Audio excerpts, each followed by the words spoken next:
Today, as I was training legs, decided to go for, well, it was planned to be a heavy triple on the squat press. I ended up maxing it out. That was like 10 plates on each side, and it was really a grinder. Terrible idea, especially while prepping. Tweaked my knee a little bit because I'm an idiot. But hey, live and learn. It's not anything serious, and it actually started to feel better by the end of the workout. But I will ice that just to make sure. After that, worked on some leg extension, hamstring curls, stiff leg deadlifts. Hamstring was feeling great today, which is a good sign. And, you know, I was actually meant to do some lower volume pulling motions today, but I actually didn't do any pulling motions. My back was feeling really fatigued from yesterday, and I also got adjusted to the chiropractor yesterday, so feeling a little bit of soreness from that. So I thought it was best to just back off and make sure that I didn't aggravate anything. Also threw in some arms in there, and some calves as well. Now, calf training is one of the only exercises, the only muscle groups where I really focus on rep tempo. Generally, I tell people not to worry about it too much. Generally, if you're slowing down the reps too much, you'd be better off just going at a normal pace and then using more weight if you're able to slow it down a lot. But I do find that the activation at least feels quite a bit different on calves when you are training them at a slower tempo. So I really like to pause down at the bottom, and then make sure I get a nice squeeze and a pause up at the top. A lot of people forget that you need to be training the muscle through the full range of motion. So a lot of times I see people do like standing calf raises or something. That's not going to be a very efficient movement. You need the stretch down at the bottom of the movement. What's up, guys? About to get a workout in. Not following the program structure today. We're actually just going to go do some arms, shoulders, and abs. So sort of just a fun workout. Structure that we're going to use for all the arm training is 8 reps, 12 reps, 15 reps, and then just cycle through and just try and get in a lot of different variety with a bunch of different muscles, with a bunch of different exercises, I mean.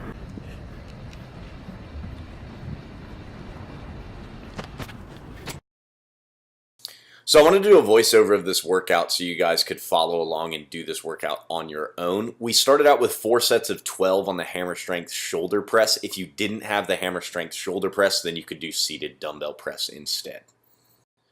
From there, we went on and did the cable lateral raise superset with dumbbell lateral raise. We were going 4 sets of 12 to 15 on each. The cable lateral raise is a great movement, especially if you're finding it difficult to develop that mind-muscle connection in that lateral head. It really allows you to focus on the movement and not use any momentum at all. With the dumbbell lateral raises, just remember to bring your pinky up a little bit higher than your thumb, almost like you're tipping out a glass of water. I've heard some people say that up at the top of the movement to make sure that we're still emphasizing that lateral head. Then the first bicep exercise we did was using this bicep attachment. You might not have it. I've never actually seen this before at any other gym, but it does feel really nice if you do have it. Otherwise, I'd just do another variation on a preacher curl. 3 sets, 8 reps on the first one, 12 on the second, 15 on the third. So we're working with a variety of rep ranges.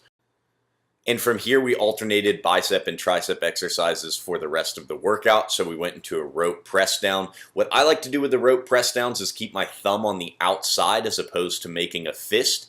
Grip a little bit higher up on the rope, so I really have to squeeze as opposed to using the little handles at the bottom, and just really focus on getting a good contraction through the full range of motion with the tricep. Then we went on to a 1-arm cable curl. The cable's going to have the most consistent tension curve throughout the movement, so it's a great exercise to work in. Actually, the bulk of my arm work, both bicep and tricep, is generally done on the cables. Then we worked on an overhead tricep cable press. I definitely recommend working some overhead pressing movements into your routine, as the long head of the tricep can only be fully activated when the shoulder is in flexion. And then we did strict barbell curl, really focusing on keeping the elbows in one place, controlling the movement on the way down as well. These were really starting to get brutal, especially at that last set of 15 reps.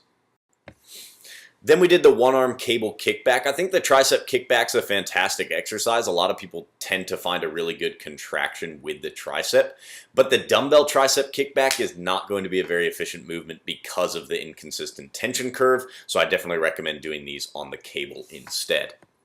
And then for the last two exercises, which were a preacher machine curl and a tricep dip press down, went much higher rep, 15 to 20 reps for 3 sets, and really took it pretty close to failure on these last two.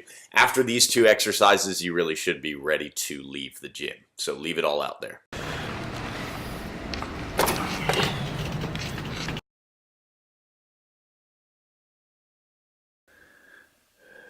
Eight weeks out, physique update. 214.8 today. Didn't quite progress as much as I had hoped or expected this past week, but that's just the game. So calories and macros are being adjusted for this next week, and we'll just see how things go. All right, so I'm about to make dinner, and I just want to highlight the difficulty of tracking macros as specifically as you need to for something like a contest prep. So I found this at Wegmans. I don't know how well you can see it because I kind of resealed it. See if that can get into focus. So chicken breast with teriyaki sauce and some peppers and onions, peppers and mushrooms already in there. So according to the calories on this, it says that it should be 15 fat, 15 carbs, and 52 protein. That seemed pretty reasonable to me when I saw it in the store. But when I brought it home, I opened it and I actually weighed the chicken breast by itself. And this came out to right around 9 ounces of chicken, which would mean that it was around 80 grams of protein.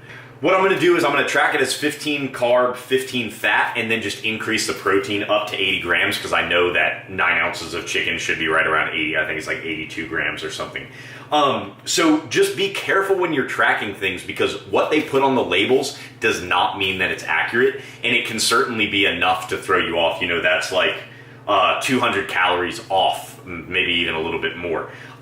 So that could significantly change your caloric total for the day. So a scale is going to be your best friend when you are tracking. So specifically, you can double check things you buy from the grocery store. The reality is you're never going to get it quite perfect.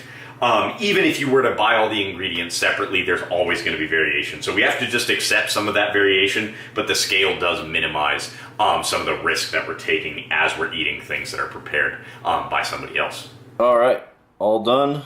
Looks really good. And I just hope that I estimated those macros pretty spot on.